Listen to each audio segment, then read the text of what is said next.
I've got an email here from Michael Hills in Aspen, Colorado. He's a teacher. He says, "Hi, Steve. Thanks for the shout-out last Thursday. Much appreciated. I always listen to your show when I'm grading books at school. I had some pupils in the classroom the other day during their lunch working on a project. Their ears pricked up when you mentioned my name. They struggled to put the two worlds together." I struggle to put that word together as well.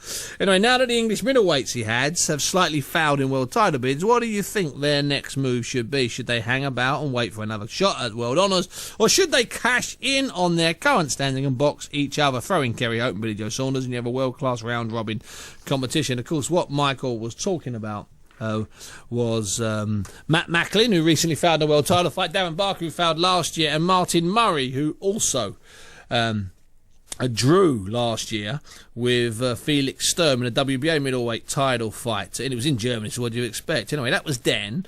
And another title fight has since fallen through. He couldn't get out to Chavez for a variety of personal reasons. That's a huge WBC champ, Julio Cesar Chavez. Anyway, Martin, I spoke to him today, is now looking to take on a title fight, on the big summer Hatton bill. It's definitely going to be a title fight, a 12-rounder. We're just not too sure yet what it's going to be. You know, there's a couple of opponents in the mix, and obviously depending who gets past or who's picked, then that determines what the title's going to be for. Because you are in the mix now, aren't you? After the Sturm fight, you're right in the mix. Yeah. I mean, you're there. I mean, so basically you're treading water at the moment. You've got youth on your side. You've got the fact that you're relatively fresh as a fighter on your side. You're just waiting for something big to open up. Yeah, I mean, I'm fresh. I've only been pro just over 4.5 years now, so I've got plenty of time to go in my career. And even if it just means me sitting waiting, there's no reason to rush me. No. But I always said when I started pro, built steady, I will eventually get there. And I'm looking and hoping to become world champion in the next 18 months to 2 years. Well, certainly after what we saw last year, when you look back on the Sturm fight, is there anything you regret? I mean, you pushed him right close. Yeah. Is there anything you think now you could have done differently? Yeah, obviously. All genius is the next day. That's what. Obviously, I mean. It's easier looking back in hindsight and saying, "Oh well, I could have done this and I could have done that." But if I could have done anything different on the day, Steve, I'd have done it. Yeah. You know what I mean? I wanted that title more than anything. And if it's different when you're fighting. You get up there and not everything works to plan. Of course not. Then you move to another plan. Well, of course you do, yeah. And I mean, obviously, it was my second time going 12 rounds. So there was the bit where I didn't want to, burn out too much energy and fade.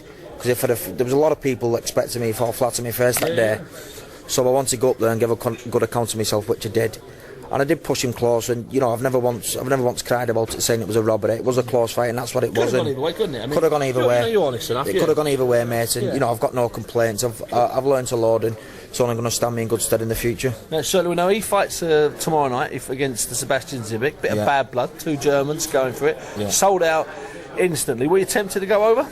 I was. There was talk of it. We was going to go over, but to be honest with you, we was going to go over and try and push for the rematch. It's not your style, though, is it? Ringside challenges. No, I mean, it's not my style giving out loads of grief. But if we could have got the rematch off the back of it, we would have done it. But we're pretty sure that he's not going to entertain us. I'm only going to get better.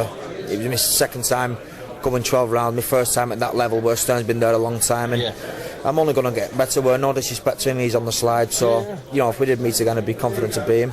And there's still a couple of big Brits floating around. Darren Barker, assuming his hip operation successful. That was a fight that was, a bit of mud being thrown around there, not by you, mostly by Ricky and Eddie Hearn, slinging each other like a couple of old schoolgirls, weren't they? Eh? There's that one, and there's also Matt Macklin in theory somewhere. Yeah. I mean, there is, but with me putting myself, we've always knew I belonged at that level, and it was just getting the chance to prove it. Fighting Sturm got us that chance, and now there's 3 middleweights, there's not just 2. And I've been ready for them for 18 months, so I'm more than ready now. They're the type of fights I want to be in. I've never said I'm the best fighter in the world. I just know I'm world class, and I want to be involved in some good fights. So in many ways, you're a right pain for them, because those two were, for about 3 or 4 years, they were on their own, and you've gate crashed it with the Sturm fight, and now you're right up there with them. Well, that's it. I mean, they were, they've been, I wouldn't say swerving me, but boxing, as you know, there's got to be something involved in it for both sides. Absolutely. Me coming up, I didn't have anything to bring to the table fighting them, so you can't blame them for not wanting to fight me. But now I'm right up there, and I'd gladly fight either of them. Gladly for either of them. Told the truth, didn't he? Said, me coming up, I had no reason for them to fight me. Now there is a reason. Martin Murray there, hiding his disappointment. Well, I got an email in from Gary Totten. Belfast Finest, how are you tonight, Gazza? He says, really looking forward to watching the ABA finals on Box Nation tomorrow night, as I've been listening to yourself and the Bodie man talking about these for months. And some of these kids, yes, we will be building them up. They will be a lot of fun. And then he says he's really disappointed that Martin Murray couldn't get into America to fight Chavez Jr. after everything had been agreed contract-wise. It is madness that he couldn't get to fight in America because he was in trouble in his past when he was young. He was in trouble when he was a bit younger. The fellow is trying to turn his life around, which he's done, Gary. And why are American fighters, Gary asks, allowed to fight here when they have criminal records? They come in and fight here all the time. Yes, they do. That's just the way it works. Not saying it's right, not saying it's not. And also, Mark